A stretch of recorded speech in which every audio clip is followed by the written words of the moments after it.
दास म्हणता माते कशाचे भय रामा जाईन ज्या स्थळी सुख घना होईल तेथे जय रामाया भुवनात्रयी तुझ विना नाही दुजा तारक रामा तू सकलार्थ पूर्ण करिशी तू तात मी बालक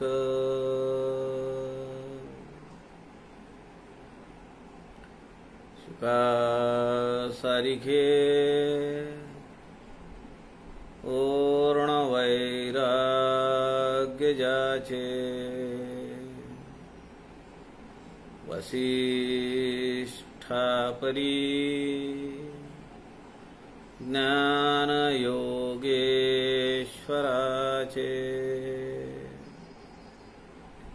कवी वाल्मिकी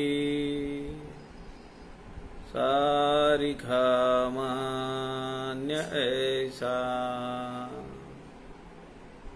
नमस्कार माझा सद्गुरु रामदासा मला वाटते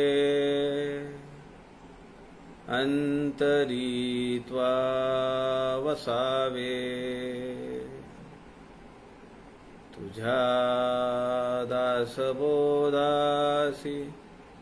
त्वा बोध व्हावे अपत्यापरी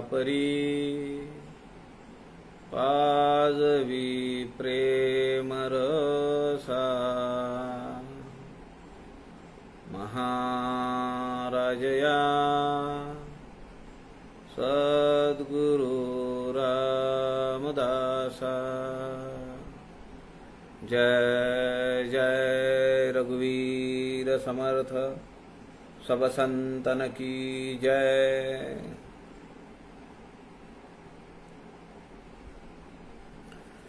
सज्जन हो नमस्कार। सद्गुरु समर्थ रामदास स्वामींच्या वाङ्मयाचा प्रचार प्रसार व्हावा या हेतूने आदरणीय प्रवीणजी शास्त्री दिवाकर यांनी संत समागम लाईव्ह फेसबुक पेज आपल्यासाठी उपलब्ध करून दिलेले आहे आणि 1 वर्षापेक्षा जास्त काळापासून आपण समर्थांच्या उपदेशाचं चिंतन मनन अभ्यास श्रवण करण्याचा प्रयत्न या व्यासपीठाच्या माध्यमातून करतो आहोत। मध्यंतरी 8-9 दिवस मी कराडला गेलो होतो। त्या काळामध्ये आदरणीय रंजना पाटील आणि सौ मेधा कुलकर्णी यांनी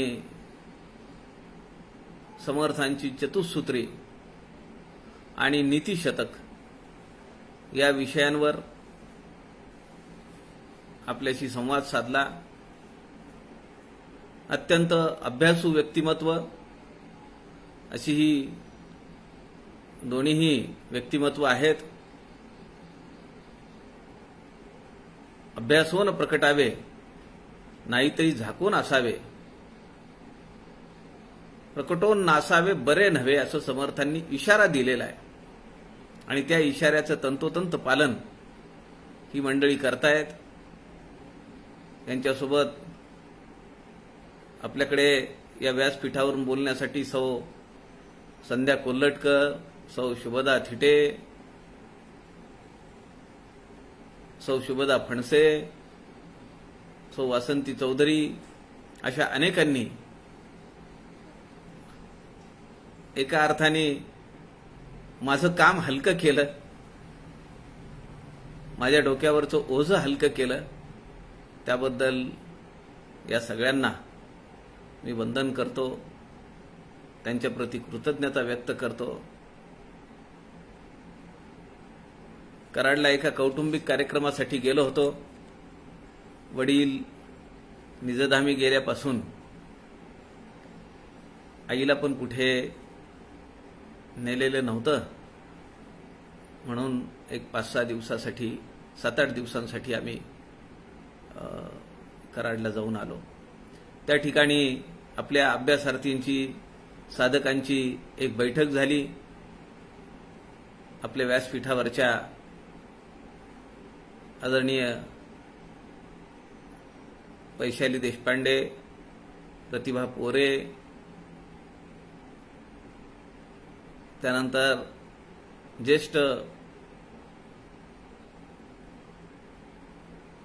अभ्यासार्थी, ज्येष्ठ कार्यकर्ते आदरणीय अनंतरावजी बोधे यांच्या पुढाकाराने, त्यांच्या मार्गदर्शनाखाली एक छोटेखानी बैठक झाली. चर्चा झाली 1-1.5 तास. कुठल्याही गावाला गेलं आणि त्या ठिकाणी दासबोध अभ्यासप्रेमी, समर्थप्रेमी मंडळी भेटली की आपल्या नातेवाईकांच्या भेटण्याच्या आनंदापेक्षा जास्त आनंद या सगळ्या मंडळींच्या सहवासातून मिळतो आणि तो मी आवर्जून घेत असतो. कारण अशी सगळी मंडळी एका दृष्टीनं संतांच्या मार्गावरून चालणारी असतात. आणि समर्थ रामदास स्वामींनी संतांचा सहवास, सज्जनांचा सहवास किती आवश्यक आहे हे अनेक वेळा सांगितलेलं आहे. आधी ते करावे कर्म, कर्म मार्गे उपासना, उपासका सापडे ज्ञान, ज्ञाने मोक्षची पाविजे हा 4था चरण आहे. पण ते ज्ञान अंतःकरणात दृढ होण्यासाठी समर्थ रामदास स्वामींनी सज्जनांचा सहवास, संतांचा सहवास किती आवश्यक आहे ते मनाच्या श्लोकांमध्ये सांगितलेलं आहे. त्यामुळे दासबोध अभ्यासार्थी, समर्थप्रेमी, समर्थ वाङ्मयाचा अभ्यास करणारी मंडळी ही सगळी एका दृष्टीनं माझ्यासाठी संतच आहेत, ती सज्जनच आहेत. त्यामुळे जेवढा वेळ मिळेल तेवढा त्यांच्या सहवासात जर आपण घालवला तर आपल्या आयुष्याचं चीज होईल, हा आपला स्वार्थ आहे, बाकी दुसरं काय. आणि त्यामुळे आज आपण जो समास घेणार आहोत त्याचं नाव आहे संत स्तवन. समर्थ रामदास स्वामींच्या 11 लघु काव्यांचा विचार आपण करतो आहोत. त्यामध्ये जुना दासबोध अर्थात 21 समासी हा ग्रंथ आपण सध्या अभ्यासासाठी घेतलेला आहे. दिनांक 24 जून रोजी 21 समासी दासबोधावर 67 प्रवचनं झाली आणि 25 पासून मी प्रवासात असल्यामुळे ही धुरा सौ रंजना पाटील आणि सौ मेधा कुलकर्णी यांनी यशस्वीपणे सांभाळली. मी ते पाहत होतो, ऐकत होतो. त्यामुळे एक आनंदही वाटतो की सध्याच्या या लॉकडाऊनच्या विचित्र काळामध्ये आपल्या साधकांपैकी अनेक जण वेगवेगळ्या व्यासपीठावर लिहितायत, बोलतायत, प्रवचन करायत, संस्कार शिबिर घेतायत.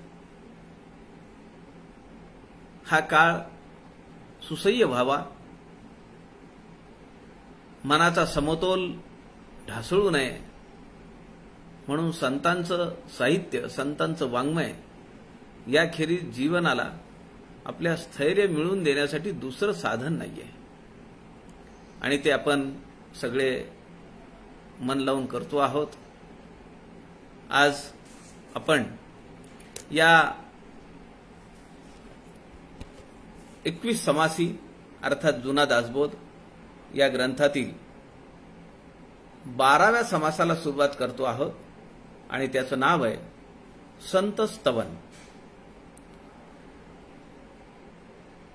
आपण पाहिलं 11वा समास जो होता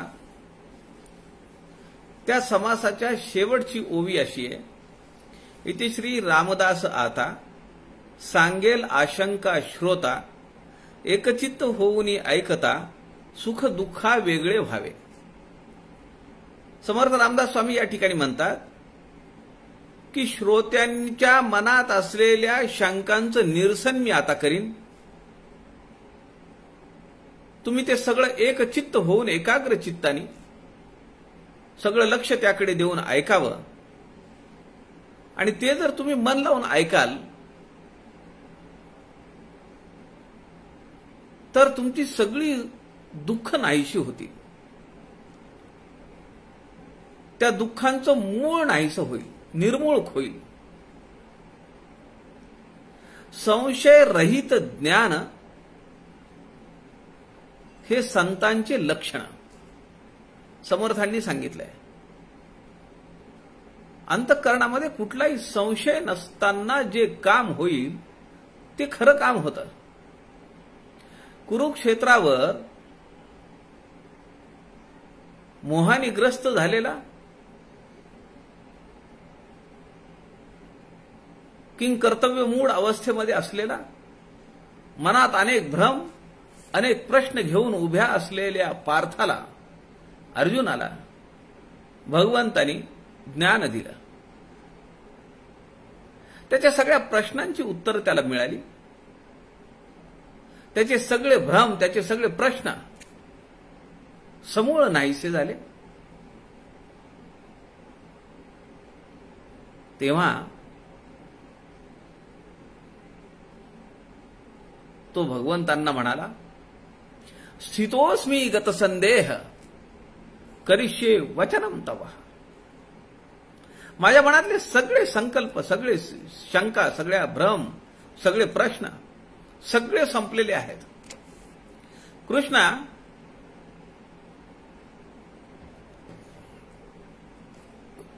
आता तू मला सांग,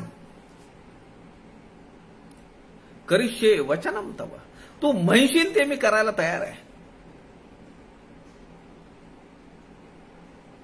कारण ती अवस्था संपलेली आहे.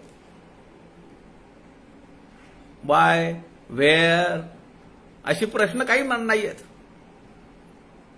Just do or die, not to question Y.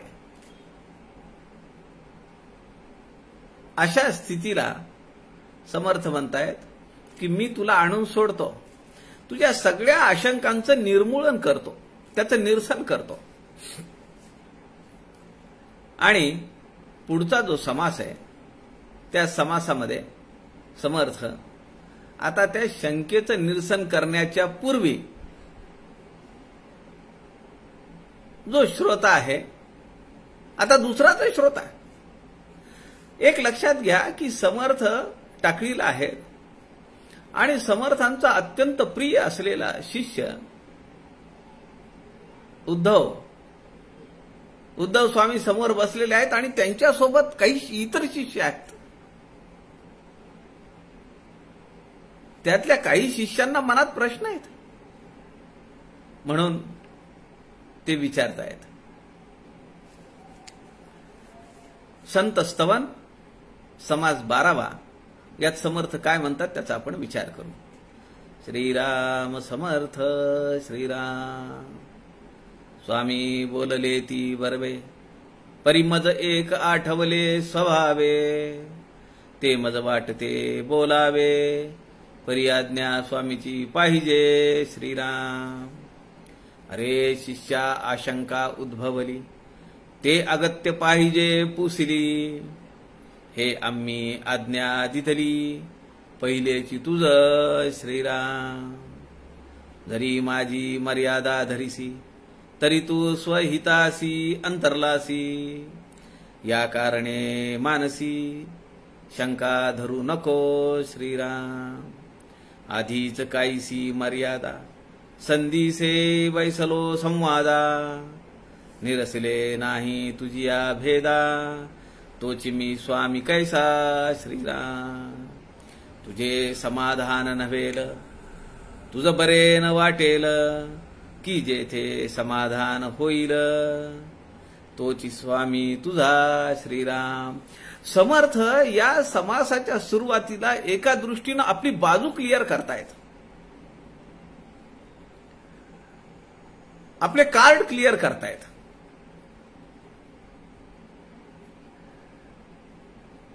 शिष्याच्या मनात शंका आहे, पण त्यांनी शंका विचारायच्या अगोदर तू शंका योग्य जागी विचारलीस, तुझ्या शंकेचं योग्य समर्पक आणि तुझं समाधान होईल असं उत्तर तुला मिळेल,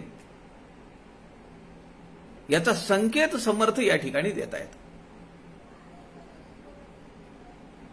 शिष्य म्हणतो, स्वामी बोलिले ती बरवे, परी एक मज आठवले स्वभावे, ते मज वाटते बोलावे, परी आज्ञा स्वामीची पाहिजे. आता आज्ञा का मागितली इथं? खरं तर आपल्या सगळ्या संतांची ग्रंथ संपदा ही गुरु शिष्य संवाद आहे, सगळ्यांचा संवाद आहे. ते भले पती पत्नी असतील, नात्याने मित्र असतील, नातेवाईक असतील, परंतु ही जी ग्रंथ संपदा निर्माण झाली ही सगळी गुरु शिष्यांचा संवाद म्हणून निर्माण झाली. पतीने पतीला सांगितलंय असा त्यात विषय नाहीये, भाच्यानी मामाला सांगितलंय असा विषय नाहीये, मित्राने मित्राला सांगितलंय असा विषय नाहीये. सगळीकडे एकच तत्व आहे आणि ते म्हणजे गुरु शिष्य संवाद. माऊली सांगतीये, तद्विद्धी प्रणिपातेन परिप्रश्नेन सेवया. संतांच्या सहवासात जावं, त्यांची सेवा करावी, त्यांना काय हवं नको ते बघावं आणि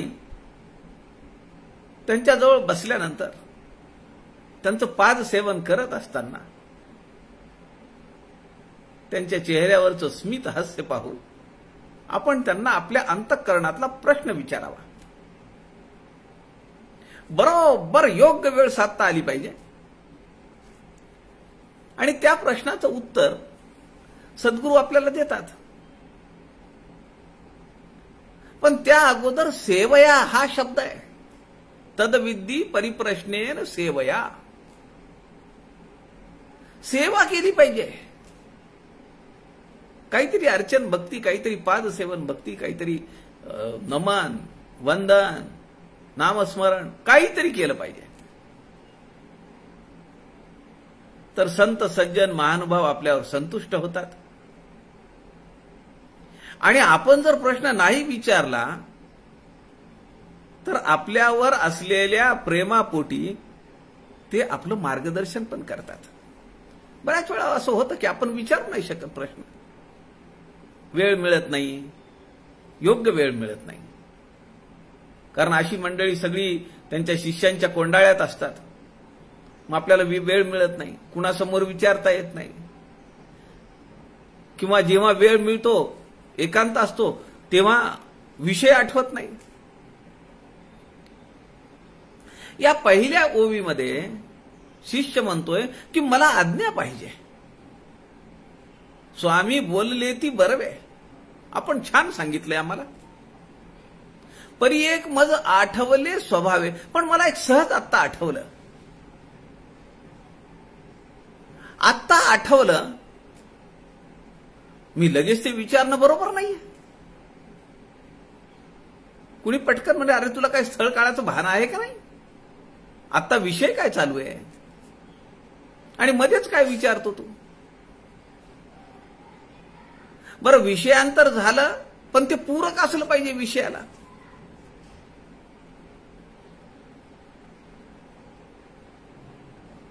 तर ते त्याचा उपयोग होतो. नाही तर मग सगळी लिंक तुटते. या ठिकाणी शिष्य म्हणतो परी आज्ञा स्वामीची पाहिजे. आज्ञा का पाहिजे? कारण एक विषय ऑलरेडी चालू आहे. समर्थांनी सांगितलं, सांगेल आशंका श्रोती एकचित्त होऊन ऐकता सुख दुःखा वेगळे व्हावे. तुमचं दुःख मी काढून टाकतो मुळापासून. सुख दुःखा वेगळे व्हावे असं म्हणलंय. म्हणजे केवळ सुखात ठेवतो का? सुख आणि दुःख ह्या जीवनामध्ये येणाऱ्या दोन अपरिहार्य गोष्टी आहेत.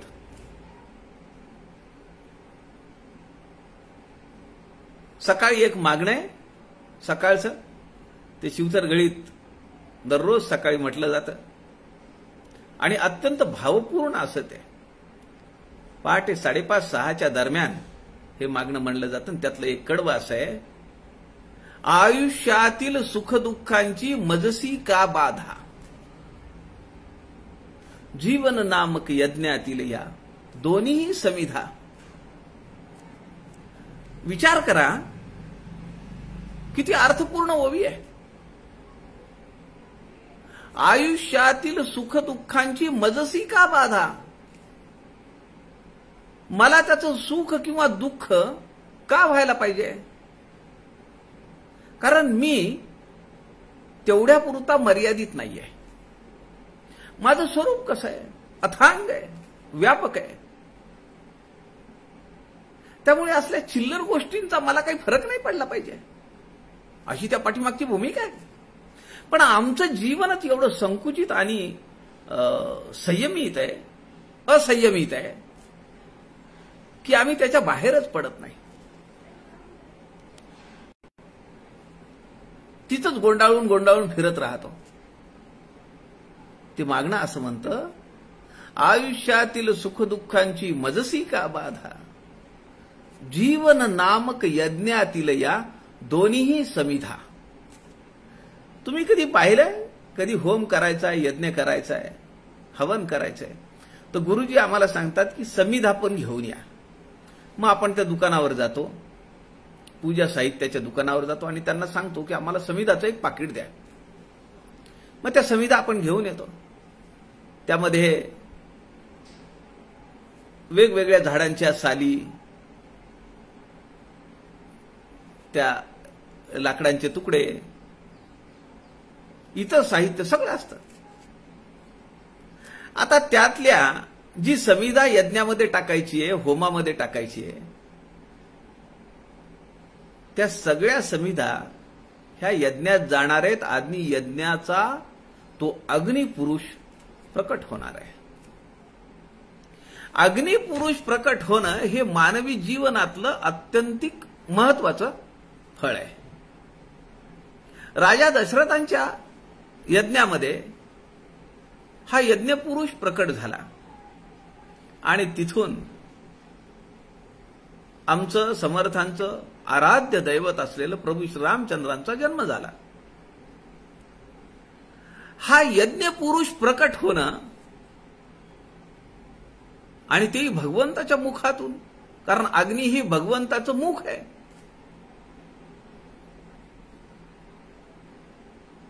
त्यातून तो यज्ञपुरुष प्रकट होणं, त्यासाठी टाकाव्या लागणाऱ्या समिधा आहेत. आता आपल्या लक्षात येईल की समिधाचं महत्व किती आहे. आणि कवी काय म्हणतायत? आयुष्यातील सुखदुःखांची मजसी का बाधा, जीवन नामक यज्ञातील या दोन्ही समिधा. म्हणून आमच्या आयुष्यात काही सुखही आहे, काही दुःखही आहे. पण हे दोन्ही आहेत म्हणून तर आमचं जीवन सुसह्य आहे. म्हणून तर आमचं जीवन हे आनंदी आहे. कायमच दुःख राहिलं तर चालेल का? किंवा कायमच सुख असलं तर चालेल का? म्हणून या ठिकाणी आपला विषय चालू होता, आज्ञा स्वामीची पाहिजे. कारण स्वामींनी एक विषय चालू केलेला आहे. स्वामी असं म्हणतायत की सुख दुःखा वेगळे व्हावे. तू जर एकाग्र चित्ताने ऐकशील, तुझ्या मनातली शंका मी काढतो, भ्रम मी काढतो, प्रश्न सगळे निर्मूळ करतो. आता स्वामी काही सांगतायत आणि मध्येच आपण आपलं घोडं कसं दामटायचं. म्हणून शिष्य म्हणतो की मला तुमची आज्ञा पाहिजे. इथं आज्ञा मागितली आहे. ते मज वाटते बोलावे, परी आज्ञा स्वामीची पाहिजे श्रीराम. मला एक सहज आठवलंय स्वामी, आणि आपली जर कृपा असेल, आपली जर आज्ञा असेल, आपली जर परवानगी असेल तर मी ती बोलू का? त्याला उत्तर पुढे समर्थ देतात. अत्यंत समर्थ गोड शब्दामध्ये त्याला आपलंसं करतात. अरे शिष्या आशंका उद्भवली, ते अगत्य पाहिजे पुसली. हे आम्ही आज्ञा दिदली, पहिलेची तुझ श्रीराम. ते म्हणाले, अरे शिष्या, तू माझं लेकरू आहेस, माझं बाळ आहेस, तुला कसली परवानगी आली आहे? आणि ही परवानगी मी तुला तेव्हाच देऊन टाकलेली आहे, अगदी सुरुवातीला, की तुला जेव्हा जेव्हा तुझ्या मनात प्रश्न येतील तेव्हा तेव्हा तू मला प्रश्न विचारले पाहिजेस.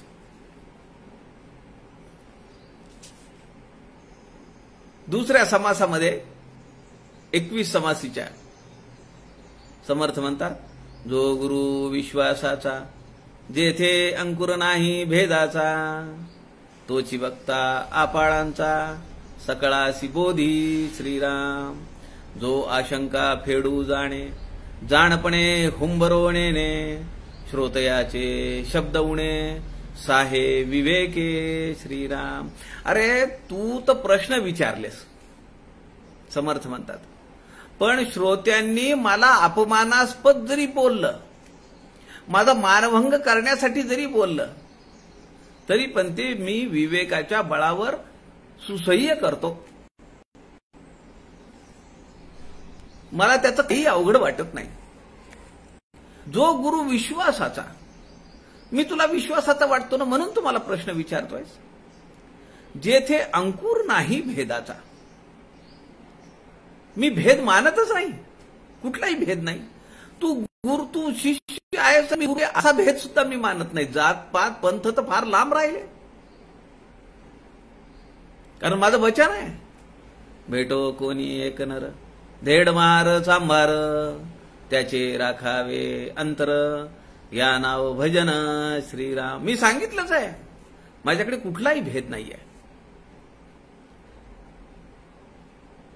जो आशंका फेडू जाणे, श्रोत्यांच्या मनातल्या आशंका, भक्तांच्या मनातल्या आशंका, शिष्यांच्या मनातल्या आशंका, जो त्याचं निराकरण करू शकतो, जाणपणे हुंबरो नेणे. फार गोड शब्द आहे बघा, आणि अनेक अर्थांचे पदर या शब्दाला लागलेले आहेत. जाणपणे हुंबरो नेणे, या 3 शब्द आहेत. यात पहिला शब्द जाणीव आहे, जाणणे. मी सगळं जाणलेलं आहे, मला सगळं ज्ञान आहे, जाणपणे. आणि शेवटचा शब्द आहे नेणे, मी ते जाणत नाही. किती समर्थांची शब्द रचना पहा.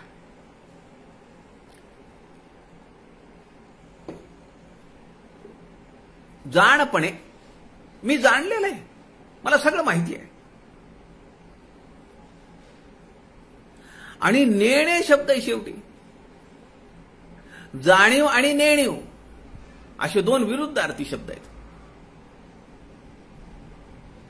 त्याला हुंबरो शब्द जोडलाय, हुंबरो नेणे. श्रोत्यांच्या मनातल्या शंकांचं निरसन करत असताना मी फार ज्ञानी आहे आणि तुला काहीच अक्कल नाहीये असा भाव जो प्रकट होऊ देत नाही तो सद्गुरू, तो स्वामी, तो कृपा सिंधू, तोच दया सिंधू. समर्थ या ठिकाणी म्हणतात, अरे हे तर तुला मी ऑलरेडी दिले नाही. आमच्या तात्यासाहेब गाडगिळांना जर कधी फोन केला आणि मी जर म्हणलं की तुमचे आशीर्वाद पाहिजेत, तर तात्यासाहेब म्हणतात ते उदंड देऊन ठेवलेले आहेत, म्हणजे ऑलरेडी देऊन ठेवलेले आहेत, काय त्यातले घ्यायचे ते घे. समर्थ या ठिकाणी म्हणताय, अरे शिष्या, आशंका उद्भवली, तुझ्या मनात आलाय ना प्रश्न, ते अगत्य पाहिजे पुसिली. पुसणे म्हणजे विचारणे. पुसणे हा शब्द मराठवाड्यातला आहे. पुसणे म्हणजे डस्टर घेऊन पुसणे नव्हे, कापड घेऊन पुसणे नव्हे. पुसणे म्हणजे विचारणे. ते अगत्य पाहिजे पुसली. ते पाहिजे पुसली म्हणलंय का समर्थांनी? त्याला विशेषण आहे अगत्य. आपण काय म्हणतो, आपलं अगत्याचं निमंत्रण पोचलं, अगत्यपूर्वक आपण आम्हाला बोलावलं, आमचं इथं आल्यानंतर एवढं अगत्यपूर्वक स्वागत केलं, आमचं अगत्य केलं, आतिथ्य केलं. समर्थ या ठिकाणी म्हणतात अगत्य पाहिजे पुसली. पहिल्यांदा विचार, ते बाकीचं राहू दे विषय, ते काय होत राहील. तुझ्या मनात शंका आली आहे ना, मग ती पटकन विचार. जरी माझी मर्यादा धरिसी, तरी तू स्वहितासी अंतरलासी. या कारणे मानसी शंका धरू नको श्रीराम. समर्थ म्हणतात, जर तू मनामध्ये माझ्याबद्दल काही फार ग्रह करून बसलास, आपण स्वामी एवढे मोठे, मी आपल्याला कसा प्रश्न विचारू, मला लोक काय म्हणतील, मला तुम्ही हसाल का, किंवा याचा दुसरा अर्थ असा आहे, मी विचारलेल्या प्रश्नाला तुम्हाला उत्तर देता येईल का, अशी सुद्धा माझ्या ज्ञानाची मर्यादा तू मनात काही आणू नको. जरी माझी मर्यादा धरिसी, दोन गोष्टीचे दोन अर्थ आहेत यात. माझ्यापासून दूर राहणं, माझ्या जवळ न येणं, माझ्याबद्दलचा मोठेपणा तुझ्या अंतःकरणात असणं एक भाग आहे, आणि त्या प्रश्नाचं व्यवस्थित समर्पक समाधानकारक उत्तर मिळेल का नाही अशी सुद्धा तुझ्या मनात आशंका येता कामा नये. विचार तू. या कारणे मानसी शंका धरू नको. तू मनात काही शंका धरू नको. काय असेल तुझ्या मनात प्रश्न तो विचार. आधीच काहीसी मर्यादा, संधीसे बैसलो संवादा. निरसिले नाही तुझिया भेदा, तोच मी स्वामी कैसा श्रीराम. समर्थ म्हणतात, अरे अगोदरच तर अनेक व्यवधान आहेत. आधीच काहीशी मर्यादा, वेळ मिळत नाही, सारखी लोक आपल्या भोवती असतात, कामं भरपूर आहेत. बरं, जेव्हा वेळ मिळेल तेव्हा तुझ्या लक्षात राहत नाही, तेव्हा तुला आठवलंच असं नाही. संधीसे बैसलो संवादा, आपण एकांतात बसलेलो आहोत. आता इथं कुणी येणार नाही, तुझा प्रश्न कुणी ऐकणार नाही, मी दिलेलं उत्तर तुला कुणी ऐकणार नाही. आपण एका वेगळ्या ठिकाणी बसलेलो आहोत. सांदित हा शब्द आहे, आपण पाहिलाय समर्थांच्या दासबोधामध्ये शब्द आलेला आहे. ती घरातली बाई चिडून म्हणते, हा माणूस काही करत नाही, कामधंदा करत नाही, काही नाही, उगीच घरातल्या लोकांवर आरडाओरडा करतो, खायला प्यायला भरपूर पाहिजे, झोपा काढत राहतो, घरातली काही कामं करत नाही, परमार्थ नाही, प्रपंच नाही, काही नाही, आणि विनाकारण घरात आग पाखड करतो. तेव्हा बाई चिडते आणि त्याला म्हणते की पुरुष संधीस होऊन पडिला. पुरुषाचं कर्तव्य काय? पुरुषार्थ साध्य होण्यासाठी आपला प्रपंच आणि परमार्थ योग्य रीतीनं करणं, हा त्याचा पुरुषार्थ आहे, म्हणून तो पुरुष आहे. तो जर हे करत नसेल तर त्या बाईला घरातल्या असं वाटतं की कशासाठी जन्माला आला. सांदीत पडला म्हणजे एका बाजूला पडला, वळसणीला पडला, जिकडे कुणाचं लक्ष जात नाही त्या जागेवर पडला. समर्थ या ठिकाणी म्हणतात, संधीसे बैसलो संवादा. अरे आपल्या दोघांचा संवाद चालू आहे ना, आपण एका बाजूला आहोत. आपण 4 लोकांमध्ये नाहीये, काळजी करू नको तू. निरसिले नाही तुझी या भेदा, तोच मी स्वामी कैसा. अरे तू मला स्वामी म्हणतोस ना, मग तू आता आपण एकांतात बसलेलो आहोत, तुझ्या मनात शंका आलेली आहे, मला पण वेळ आहे, विचार प्रश्न. आणि जर मी तुझ्या प्रश्नाचं उत्तर देऊ शकलो नाही तर मी कसला स्वामी आलोय. म्हणजे समर्थ आपली बाजू त्याच्यासमोर प्रकटपणे मांडतायत, क्लिअर करतायत की योग्य प्रश्न विचार, योग्य वेळ हीच आहे आणि तुला योग्य असं उत्तर मी तुला देईन. अन्यथा मी तुझा स्वामी कसा काय. तू मला स्वामी म्हणतोस. शिष्यानी एखाद्याला स्वामी म्हणणं वेगळं आणि एखाद्या तथाकथित गुरूंनी हा माझा शिष्य समुदाय म्हणणं वेगळं. तिथं अहंकार आहे, आपला प्रोपगंडा करणं आहे, आपली प्रसिद्धी करणं आहे, आपलं मोठेपण व्यक्त करणं आहे.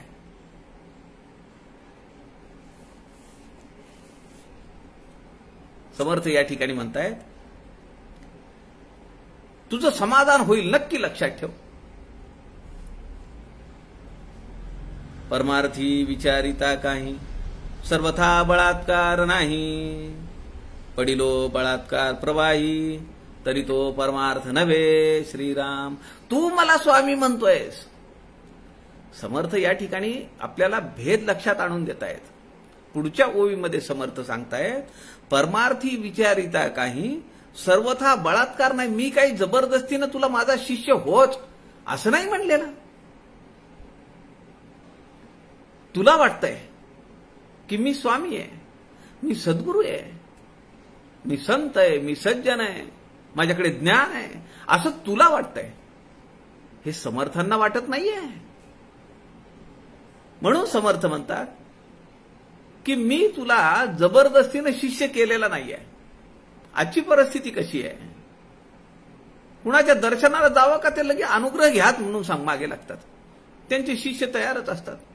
आमचे सद्गुरू असे, आमचे सद्गुरू तसे, त्यांना एवढं ज्ञान आहे, त्यांना असं करतात, ते तसं करतात, ते बोललं की शब्द खरा होतो. अनुग्रह घ्या, अनुग्रह घ्या, दीक्षा घ्या. समर्थ म्हणतात असं तर मी काही तुला केलं नाही. आणि जर तसं केलेलं असेल तर तो काही खरा परमार्थ नाहीये. खऱ्या परमार्थाचं लक्षण समर्थ या ओवी क्रमांक 6 मध्ये सांगतायत. हे बोलणे इदम निमित्त घडले, जे तुझ शिष्यपण नाही आले. जे धवा तुझे समाधान झाले, तेव्हाची तू शिष्य आपुला. श्रीराम, समर्थ म्हणतात एवढ्यावर मी तुला सांगतो, काही माझं बंधन नाही की तू मला सद्गुरू मानलं पाहिजे, मला गुरु मानलं पाहिजे, माझा शिष्य झाला पाहिजे, मला स्वामी मानलं पाहिजे. नथिंग डुईंग, काही गरज नाही. हा, पण एक आहे, हे बोलणे इदम निमित्त घडले, जे तुझं शिष्यपण नाही आले. जेधवा तुझे समाधान झाले, जेधवा म्हणजे जेव्हा, जेव्हा तुझं समाधान होईल, जेव्हा तुझ्या सगळ्या शंका मुळातून निघून जातील, तेव्हाची तू शिष्य आपुला. तेव्हा तू शिष्य मान्य कर आणि तेव्हा मला वाटेल मी तुला जबरदस्तीनं माझा शिष्य हो असं म्हणत नाही. समर्थ आपली एक एक बाजू समोर मांडतायत शिष्याच्या. ऐक आमुची आज्ञा ऐसी, मर्यादा टाकावी अम्मासी. काय आठवले तुझा मानसी, ते आशंका घेई आता. श्रीराम, समर्थ म्हणतात आता माझी आज्ञा म्हणून तू ऐक की कसली मनामध्ये माझ्याबद्दलचा मोठेपणाचा भाव तुझ्या अंतःकरणात येऊ देऊ नको. भिडस्तपणा माझ्याबद्दल येऊ देऊ नको. मला फार मोठा समजू नको. समर्थ म्हणतायत ऐक आमुची आज्ञा ऐसी, मर्यादा टाकावी अम्मासी. माझ्याबद्दलचे विनाकारण ग्रह करून घेऊ नकोस. काय आठवले तुझा मानसी, काय वाटलं तुला. परीमध्ये एक आठवले स्वभावे, काय आठवलं, काय लक्षात आलं, काय आठवले तुझा मानसी, ते आशंका घेई आता, ते विचार. समर्थ दासबोधामध्ये म्हणतात, तुवा आशंका नाही घेतली, परंतु मज चिंता तुझी लागली, काजे तुझी भ्रांती फिटली, नाहीच अद्यापी श्रीराम. आत्मारामातल्या दुसऱ्या समासात हे वर्णन आहे. समर्थ म्हणतायत, तुवा आशंका नाही घेतली, तुझ्या अंतःकरणात आशंका आहे, तुला प्रश्न आहे मला विचारायचा, पण तू बोलत नाहीये, कारण भिडस्त स्वभाव. परंतु मज तुझी चिंता लागली. अरे तुला नाही रे, पण मला तुझी चिंता आहे ना. शिष्याबद्दलचा अत्यंतिक कळवळा समर्थांच्या मनात आहे. परंतु मज तुझी चिंता लागली, तू मला प्रश्न विचारणार नाहीयेस, पण मला तुझी चिंता आहे, मला तुझी काळजी लागलेली आहे. काजे तुझी भ्रांती फिटली, नाहीच अद्यापी. अजून तुला, अरे मी सगळा दासबोध सांगितला तुला टाकळीला असताना, 21 समासी दासबोध सांगितला. हे आत्मारामातलं वर्णन आहे. आणि एवढं सगळं सांगून तुझ्या अजून मनातले भ्रम निघाले नाहीत, मनातले प्रश्न निघाले नाहीत. बरं चल ये, सांगतो मी तुला. समर्थ एका ठिकाणी म्हणतात, श्रोत्याने आशंका घेतली, ते तत्काळ पाहिजे फेडिली, स्वगोष्टीने स्वगोष्टी पेचली, ऐसे न भावे श्रीराम. सद्गुरूंचं लक्षण वर्णन करतात. श्रोत्यांनी, भक्तांनी, साधकांनी विचारलेला प्रश्न, त्याचं जर उत्तर देता आलं नाही तर समर्थ म्हणतात, काय उपयोग झाला ज्ञानाचा. श्रोत्याने आशंका घेतली, ती तत्काळ पाहिजे फेडिली. समर्थवती सुनील दादा चिंचोळकरांना मी सकाळी, दुपारी, रात्री प्रश्न विचारले. मला एकाही प्रश्नाचं, माझ्या एकाही आशंकेचं उत्तर आलं नाही की मी तुला पाहून सांगतो. नाही, लगेच तिथल्या तिथं ती तत्काळ पाहिजे फेडिली. स्वगोष्टीने स्वगोष्टी पेचली, ऐसे न व्हावे. म्हणजे काय अर्थ आहे? मागे एका प्रश्नाचं उत्तर देताना तुम्ही असं सांगितलं आणि आज त्याच्या विपरीत सांगताय. स्वगोष्टीने स्वगोष्टी पेचली, तीच आडवी आली. मागे एक सांगितलं, आज दुसरंच सांगताय तुम्ही त्याच्या विपरीत. असं होता कामा नये.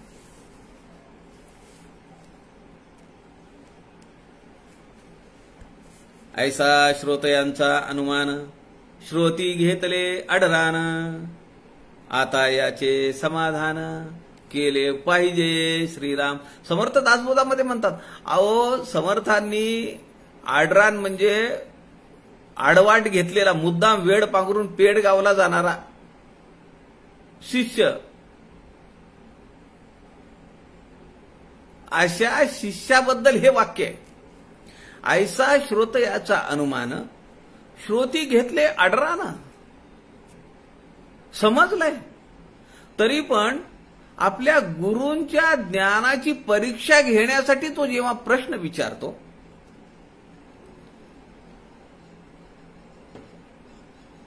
तेव्हा त्याला म्हणायचं शिष्याने घेतले अडरानं. आता याचे समाधान केले पाहिजे. आता हा तर शिष्य सरळ सरळ आहे. बिचारा म्हणतोय की मला आठवलं ते मी एकदा विचारू का? मला तुमची आज्ञा द्या स्वामी, तुमची परवानगी असेल तर मी विचारतो. समर्थांच्या अंतःकरणामध्ये आपल्या शिष्याबद्दल बालकाचा भाव आहे. आपल्या बाळाबद्दल मातेला ममत्व किती असतं, तो भाव समर्थांच्या अंतःकरणात आहे. शरणागताची वाटे चिंता, तो एक सद्गुरु दाता, जैसे बाळक वाढवी माता, नाना यत्ने करुणी श्रीराम. आपलं बाळ वाढलं पाहिजे. तो किती खोडकर आहे, त्याच्यात किती दुर्गुण आहे, ते सगळं माता पाहत नाही, तिकडे लक्ष देत नाही. पण ती त्याची वाढ व्हावी, तो सुदृढ व्हावा, तो बलसंपन्न व्हावा, म्हणून त्याच्यासाठी प्रयत्न करते. समर्थ इथं तोच भाव समर्थांच्या अंतःकरणामध्ये आहे. समर्थ पुढे सांगतायत, स्वामीची आज्ञाप्रमाणे परी माझा ठाई मूर्खपणा, आज्ञेप्रमाणे विज्ञापन करीन चरणांपुढे श्रीराम. शिष्य म्हणतो, स्वामी मला आपली आज्ञा शिरोधारी आहे, आपल्या शब्दाच्या बाहेर मी नाहीये बरं. माझा तुमच्यावर पूर्ण विश्वास आहे हो. तुमच्या मनात माझ्याबद्दल अशी काही शंका येऊ देऊ नका. पण असं आहे ना की मध्ये मध्येच माझा मूर्खपणा उचंबळून येतो. चांगलं वागता वागता वागता मध्येच माझ्या तिरसटासारखा मी वागतो. आता आपण आज्ञा केली आहे, त्या आज्ञेला अनुसरून माझ्या मनातला प्रश्न मी आपल्या चरणांच्या जवळ ठेवतो. आज्ञेप्रमाणे विज्ञापन करीन चरणांपुढे. बघा किती नम्र भाव शिष्याच्या अंतःकरणात आहे. सद्गुरू आपलं सांगतायत की मी काही तुला बळजबरीने शिष्य म्हणलं नाही, माझं शिष्यत्व पत्कर म्हणलं नाही, आणि तुझ्या मनामध्ये जर तुझ्या प्रश्नांचं आशंकांचं जर समाधान झालं नाही तर तू मला सद्गुरू किंवा गुरु मानायचंही काही कारण नाही. एवढं सगळं सांगून सुद्धा शिष्य अत्यंतिक नम्र भाव आहे. शिष्य म्लान वदने बोले. फार गोड शब्द मला फार आवडतो. म्लान वदने. काय चेहऱ्यावरचे भाव आहेत शिष्याच्या. सद्गुरूंच्या समोर बसलेला आहे, चरणांजवळ, समोर नव्हे त्यांच्या पायांजवळ बसलेला शिष्य आहे आणि तो विचारतोय, स्वामी मज कारणे बोलती, परी येथे संतांची क्षुद्रे दिसती, इतुकीच आशंका होती, ते बोलिलो स्वामी श्रीराम. शिष्य सांगतो, स्वामी तुमची आज्ञा आहे म्हणून मी तुम्हाला बोलतो. माझ्यातला मूर्खपणा कधी कधी फार उफाळून येतो. मी जेव्हा जेव्हा काही कुठे निरूपणाला जातो, श्रवणाला जातो, त्या ठिकाणी मला संतांमधले दोष दिसतात. आता खरंच असं आहे का नाही हो? मला प्रश्न विचारणारे अनेक लोक आहेत. समर्थ लंगोटवर का फिरत होते? कपडे नव्हते का? अरे समर्थ जेव्हा गेले तेव्हा समर्थांनी पेटारे उघडलेत सज्जनगडावरचे आणि वस्त्र वाटून टाकली. त्या वस्त्रांना उंदरांनी कुरतडलेलं होतं असं चरित्र, असे प्रसंग गिरीधर स्वामींनी वर्णन केलेले समर्थ प्रतापात. किती वस्त्र आहेत समर्थांकडे? पोशाख नव्हते का? वस्त्र नव्हती का? उंदरांनी कुरतडलेली वस्त्र आहेत म्हणजे किती स्टॉक आहे बघा तुम्ही. लोक म्हणतात गजानन महाराज चिलीम पित होते, लोकमान्य टिळक सुपाऱ्या खात होते, श्रीकृष्ण काय करत होते? कशाला कंपॅरिझन करायचंय? आणि मनामध्ये आपला तिकडे कशी दृष्टी जाते, चांगल्या गोष्टींकडे का नाही जात? या ठिकाणी शिष्य म्हणतो, स्वामी मज कारणे बोलती, परी येथे संतांची क्षुद्रे दिसती, इतुकीच आशंका होती, ते बोलिलो स्वामी. माझी एवढीच माझ्या मनामधली आशंका आहे की मी जेव्हा जेव्हा निरूपणाला बसतो, जेव्हा जेव्हा श्रवणाला जातो, जेव्हा जेव्हा प्रवचनाला जातो, त्या अधिकारी पुरुषाच्या तोंडातून जे ज्ञान बाहेर पडतं तिकडे लक्ष न देता माझ्या मनात त्यांच्याबद्दल वाईट विचार येतात. ही अवस्था माझी तर रोजच आहे. जपाला बसलं, देवाच्या पुढे बसलं की असंख्य विचार येतात आणि ते सगळे वाईट विचार आहेत. असा प्रश्न विचारण्यासाठी समर्थ पुढे यायला पाहिजेत एखाद्या दिवशी, म्हणजे या शिष्यासारखा प्रश्न विचारून मोकळं होता येईल. आता हा प्रश्न विचारलाय शिष्याने की मी जेव्हा जेव्हा श्रवणाला बसतो, निरूपणाला बसतो, असे प्रश्न आपल्या अंतःकरणातही येत असतील. आपणही श्रवण करता, निरूपण ऐकता, मनामध्ये असे विकल्प येत असतील. वक्त्याच्या, प्रवचनकाराच्या, निरूपणकाराच्या दुर्गुणांचा विचार जास्त होतो त्यांनी सांगितलेल्या ज्ञानापेक्षा. समर्थांनी हा प्रश्न ऐकला. अगदी शिष्य म्लान वदने बोले अशी ती भावना, असा तो प्रसंग आहे. आणि तो हात जोडून सांगतो की बस एवढंच माझ्या अंतःकरणात होतं, एवढाच प्रश्न आहे माझा स्वामी, बाकी काही नाही. मला याचं तुम्ही माझं मन शांत करा, मला समाधान होईल असं मला तुम्ही सांगा. आता या पुढच्या 10 ओव्यांमध्ये ओवी क्रमांक 10 आपण पाहिली. आता 11 ते 20 या ओवीमध्ये समर्थांनी संतांची लक्षणं सांगितलेली आहेत. कारण आपल्याला माहिती आहे या समासाचं नाव आहे संत स्तवन. आता ही संतांची लक्षणं जी सांगितली त्याचा विचार आपण उद्या दुपारी 3 वाजताच्या सत्रामध्ये करूया. आपल्या सगळ्यांच्या हृदयस्थ परमेश्वराला वंदन करतो. झालेली सेवा समर्थांच्या चरणी अर्पण करतो. जय जय रघुवीर समर्थ.